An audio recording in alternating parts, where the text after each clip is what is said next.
Hi ಎಲ್ಲರಿಗೂ welcome back to our Amrutanjana cooking channel. ಇವತ್ತು ನಾನು ತುಂಬ ಸಿಂಪಲ್ಲಾಗಿ ಮತ್ತು ಈಸಿಯಾಗಿ ಒಂದು ಸ್ವೀಟನ್ನು ಮಾಡೋದು ಹೇಗೆ ಅಂತ ನಿಮಗೆ ತೋರಿಸ್ಕೊಡ್ತೀನಿ. ಇದಕ್ಕೆ ಜಾಸ್ತಿ ಇಂಗ್ರೀಡಿಯೆಂಟ್ಸ್ ಬೇಡ, 4 ಇಂಗ್ರೀಡಿಯೆಂಟ್ಸ್ ಸಾಕು. ಯಾವುದೆಲ್ಲ ಅಂತಂದರೆ 1 ಲೋಟ ಗೋಧಿ ಕಡಿ ಬ್ರೋಕನ್ ವೀಟು, ಅರ್ಧ ಲೋಟ ಬೆಲ್ಲ, 1 ಲೋಟ ಗೋಧಿ ಕಡಿಗೆ ಅರ್ಧ ಲೋಟ ಬೆಲ್ಲ, ಸ್ವಲ್ಪ ಕಾಯಿ ತುರಿ, 6 ಎಸಳು ಏಲಕ್ಕಿ ಪುಡಿ ಇದ್ದರೆ ಅದನ್ನು ಕೂಡ ಯೂಸ್ ಮಾಡ್ಕೊಬೋದು. ಮತ್ತು ಗೋಧಿ ಕಡಿ ಬದಲು ಅಕ್ಕಿನ ಯೂಸ್ ಮಾಡಬಹುದು. ಫಸ್ಟು ಈ ಗೋಧಿ ಕಡಿಯನ್ನು ನೀರಲ್ಲಿ ಚೆನ್ನಾಗಿ ವಾಶ್ ಮಾಡಿಬಿಟ್ಟು 2 ಗಂಟೆಗಳ ಕಾಲ ಅದನ್ನು ನೀರಲ್ಲಿ ನೆನೆಸಿಡಬೇಕು. ನೀವು ಅಕ್ಕಿಯನ್ನು ತೊಗೊಂಡ್ರೆ ಅದನ್ನು 3 to 4 ಅವರ್ಸು ನೀರಲ್ಲಿ ನೆನೆಸಿಡಬೇಕಾಗತ್ತೆ. ನೆಕ್ಸ್ಟ್ ಒಂದು ಮಿಕ್ಸಿ ಜಾರನ್ನು ತೊಗೊಂಡು ಅದಕ್ಕೆ ಈ ನೆನೆಸಿಟ್ಟಿರುವ ಗೋಧಿ ಕಡಿ, ಕಾಯಿ ತುರಿ, ಏಲಕ್ಕಿಯನ್ನು ಹಾಕಿ ಚೆನ್ನಾಗಿ ನುಣ್ಣಗೆ ರುಬ್ಬಬೇಕು. ನುಣ್ಣಗೆ ಅಂತಂದರೆ ದೋಸೆ ಹಿಟ್ಟಿನಷ್ಟು ನುಣ್ಣಗಾಗಬಾರ್ದು, ಸ್ವಲ್ಪ ತರಿತರಿಯಾಗಿರಬೇಕು ಅಷ್ಟೇ. ಹಾಗಂತ ತುಂಬ ತರಿತರಿಯಾಗಿರಬಾರ್ದು. ಮತ್ತು ರುಬ್ಬಬೇಕಾದ್ರೆ ಇದಕ್ಕೆ ಎಕ್ಸ್ಟ್ರಾ ನೀರನ್ನು ಹಾಕಬೇಡಿ.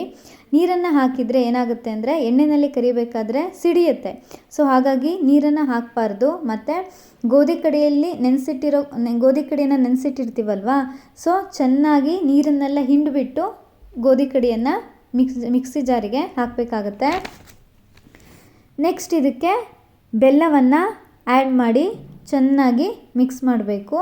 ನೋಡಿ, ಇದು ದೋಸೆ ಹಿಟ್ಟಿನ ಹದಕ್ಕೆ ಬರಬೇಕು. ನೆಕ್ಸ್ಟು ಒಂದು ಎಣ್ಣೆ ಬಾಣಲಿನ ಗ್ಯಾಸ್ ಮೇಲೆ ಇಟ್ಬಿಟ್ಟು ಅದು ಕಾದ ನಂತರ ಅದಕ್ಕೆ ಒಂದು ಸೌಟಲ್ಲಿ ಹಿಟ್ಟನ್ನು ಎಣ್ಣೆಗೆ ಬಿಡಬೇಕು. ನಾನಿಲ್ಲಿ ಸಣ್ಣ ಎಣ್ಣೆ ಬಾಣಲಿನ ತೊಗೊಂಡಿದ್ದೀನಿ, ಸೊ ಹಾಗಾಗಿ ಒಂದೇ ಸೌಟು ಹಿಟ್ಟನ್ನು ಹಾಕ್ತಾಯಿದ್ದೀನಿ. ನೀವು ದೊಡ್ಡ ಎಣ್ಣೆ ಬಾಣಲಿ ತೊಗೊಂಡ್ರೆ 2-3 ಸೌಟು ಹಿಟ್ಟನ್ನು ಎಣ್ಣೆ ಬಾಣಲಿಗೆ ಹಾಕ್ಬೋದು. ಮತ್ತು ಇದು ಗೋಲ್ಡನ್ ಬ್ರೌನ್ ಬರೋವರೆಗೂ ಎರಡೂ ಕಡೆನೂ ಚೆನ್ನಾಗಿ ಎಣ್ಣೆಯಲ್ಲಿ ಕರಿಬೇಕು. ಯಾರಾದರೂ ಮನೆಗೆ ಗೆಸ್ಟ್ ಬರ್ತಾರೆ ಅಂತಂದರೆ ಇದನ್ನು ಮಾಡ್ಬೋದು. ಮತ್ತು ಮಕ್ಕಳಿಗೆ ತುಂಬ ಇಷ್ಟ ಆಗುತ್ತೆ ಇದು. ಮಕ್ಕಳಿಗೆ ಕೂಡ ಸ್ವೀಟ್ ಅಂದರೆ ಮಾಡಿಕೊಡ್ಬೋದು. ಹಬ್ಬದ ದಿನಗಳಲ್ಲಿ ಕೂಡ ಇದನ್ನು ಮಾಡ್ಬೋದು. ತುಂಬ ಬೇಗ ಆಗುತ್ತೆ ಇದು. ಇದಕ್ಕೆ ಜಾಸ್ತಿ ಟೈಮ್ ಬೇಡ ಈ ಸ್ವೀಟನ್ನು ಮಾಡಲಿಕ್ಕೆ.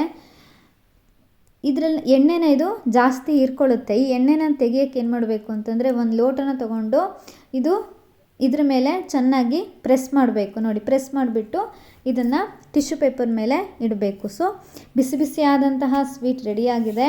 ನೀವು ಕೂಡ ಮನೆಯಲ್ಲಿ ಟ್ರೈ ಮಾಡಿ. ನಮ್ಮ ಚಾನೆಲ್ನ ಸಬ್ಸ್ಕ್ರೈಬ್ ಮಾಡಿ, ಶೇರ್ ಮಾಡಿ ಮತ್ತು ಲೈಕ್ ಮಾಡಿ.